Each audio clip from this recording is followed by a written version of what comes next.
High court में जो याचिका दायर हुई उसमें हम यही कहेंगे कि वो याचिका पूरी तरह से फर्जी है, आधारहीन है और विपक्ष द्वारा एक सस्ती लोकप्रियता हासिल करने के लिए दाखिल की गई है, जो कल विद कास्ट या तो वो विड्रा करेंगे या विद कास्ट कल खारिज हो जाएगी वो।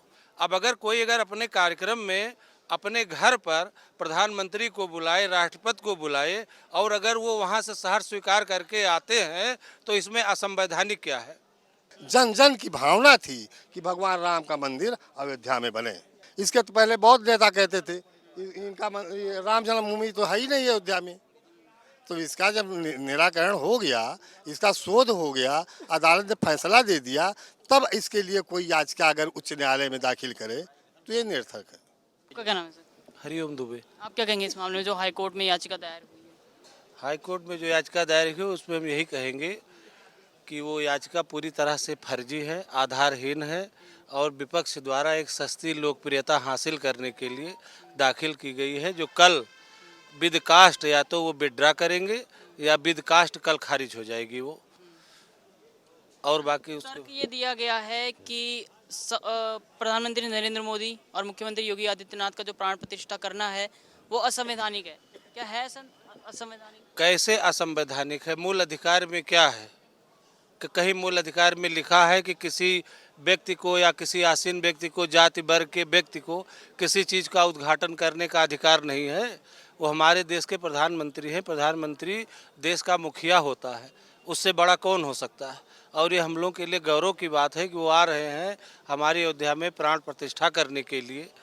तो ये तो बहुत ही अच्छा अवसर है। ऐसा कोई संविधान में, कहीं कानून में ऐसा कहीं लिखा ही नहीं है। अगर कोई आर्टिकल बता दे कि हाँ इस आर्टिकल के तहत प्रधानमंत्री यहाँ पर प्राण प्रतिष्ठा नहीं कर सकते हैं, नहीं जा सकते, क्योंकि यह कार्यक्रम सरकार का नहीं है। यह कार्यक्रम राम तीर्थ क्षेत्र ट्रस्ट है। अगर ट्रस्ट किसी को आमंत्रित करता है तो जो भी उसका मुखिया होगा वो आएगा और उस कार्यक्रम को पूर्ण करेगा। ये कोई राजकीय कार्यक्रम नहीं, सरकार का प्रोग्राम नहीं कि सरकार अगर ये आयोजित करती इस चीज़ को। आप देखिए कि जो मंदिर बन रहा है लगभग 3,000 करोड़ रुपया इकट्ठा हुआ है, लेकिन सरकार ने 1 रुपया भी डोनेट नहीं किया है। गवर्नमेंट के खाते से जो भी पैसा दिया है सब आम पब्लिक ने चंदा के रूप में, किसी ने 100 रुपया, किसी ने 1,000, किसी ने 1 करोड़, किसी ने 4 करोड़। तो ये भी तो टोटल पब्लिक का ही कार्यक्रम है। अब अगर अपने कार्यक्रम में अपने घर पर प्रधानमंत्री को बुलाए, राष्ट्रपति को बुलाए और अगर वो वहाँ से शहर स्वीकार करके आते हैं तो इसमें असंवैधानिक क्या है? क्योंकि ये अगर सरकार का निजी कोई मामला होता तब तो प्रधानमंत्री नहीं आ सकते थे, लेकिन ये विश्व हिंदू परिषद का कार्यक्रम है, राम जन्मभूमि तीर्थ क्षेत्र का है, जहाँ से निमंत्रण दिया जा रहा है तो उसमें आ रहे हैं उसके लिए। तो इसमें कोई अड़चन नहीं है कि वो आकर के नहीं कर सकते। आपका क्या नाम है सर? राममणि मिश्रा। आप क्या कहेंगे इस मुद्दे पर जो इलाहाबाद हाई कोर्ट में याचिका दायर हुई है राम मंदिर के प्राण प्रतिष्ठा कार्यक्रम को रुकवाने के लिए? नहीं, प्राण प्रतिष्ठा कार्यक्रम रुकवाने के लिए जो याचिका दायर हुई है वो तो बिल्कुल निरर्थक है। उसका तो कोई औचित्य नहीं है, क्योंकि देश इस समय पे राममय हो गया है। ये राममय सबकी सोच हो गई है। तो सोच जो है बदली है, जो वो कोर्ट के आधार पे जो फैसला आया कि राम जन्मभूमि का निर्माण, राम जन्मभूमि जहाँ थी वहाँ कराया जाए, इस बेस पे बदला। इसमें किसी की सोच अन्य की नहीं है, ये सबकी हार्दिक सोच है। और राम जन्मभूमि का मैटर जो था ये तो न्यायालय, सुप्रीम कोर्ट ने जो आदेश किया उस आधार पे बन रही है। ये किसी के बनाने से नहीं बन रही है। ये तो बनी बनाई खीर योगी और मोदी खा रहे हैं। इसमें जो कार्यकर्ता थे, जो उसमें कार्य कर रही हैं, जो उसमें पदाधिकारी थे, उनका कहीं यहाँ आंकड़ा नहीं है। जैसे विनय कटियार, जैसे हमारे गुरु थे महेश नारायण सिंह, जो विश्व हिंदू परिषद के प्रबंधक थे। मैं वहीं पे अखंड रामायण का पाठ करता था निःशुल्क विश्व हिंदू परिषद से। तो ये सब बातें नहीं है। प्रॉब्लम जितने पुराने आदमी थे उनको तो निरर्थक मान लिया है। ये तो बनी बनाई खीर थी, इनको मिल गई चूँकि अदालत ने फैसला कर दिया। कोई भी सरकार होती तो अदालत जब फैसला कर देता तो उस पर राम मंदिर बनाने के लिए उसको विवश होना पड़ता। इसी बेस पे विवश होकर के सरकार ने राम मंदिर का निर्माण करवाया।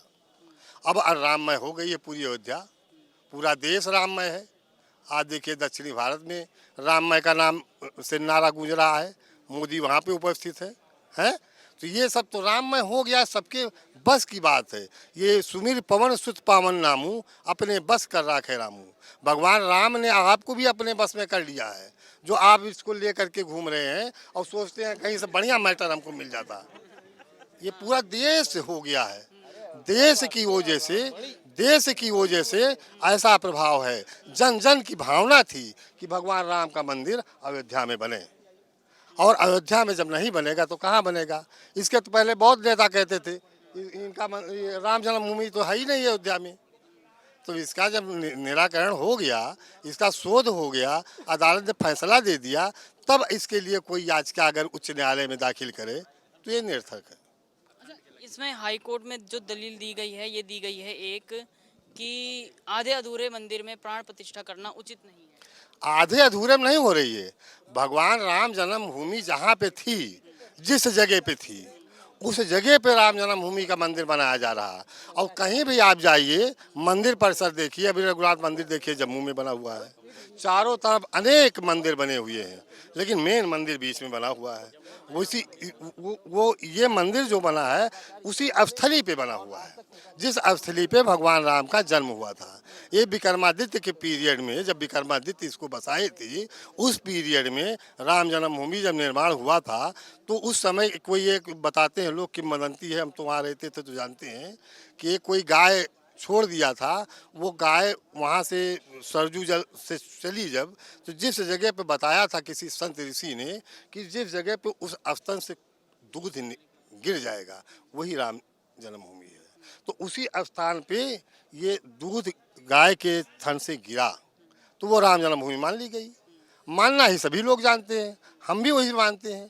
उसी जगह पे राम जन्मभूमि बनी है, और किनारे किनारे पे परिसर पे अनेक मंदिर बने हुए हैं, अनेक परिसर में और चीज़ें बनी होगी। अभी तो हम वहाँ गए नहीं जब से रामायण का पाठ छोड़े, अब तो जाएंगे, किसी दिन जाएंगे तो देख लेंगे उसको भी, कहाँ अन्य और कोस क्या बना हुआ है। तो इस प्रकार से राम जन्मभूमि जो है अयोध्या में थी, अयोध्या में है और अयोध्या में रहेगी। इसको कोई अब नहीं ले जा पाएगा। एक बार जो हरण का काम हुआ था वो तो रावण वावण का हुआ था उस पीरियड में। इस प्रकार का अब कोई रावण नहीं यहाँ पैदा है। अब सब लोग मानवता से रहते हैं, हर जाति मानवता से रहती है। हमारे यहाँ कोई भेदभाव हिंदुस्तान में, अब भारत में हमारी ख्याल से नहीं रह गया है, और इस जिले में तो कतई नहीं है। सब दोनों व्यक्तियों का सामंजस्य आपस में बना हुआ है, जिसकी वजह से राम जन्मभूमि का निर्माण हो रहा है।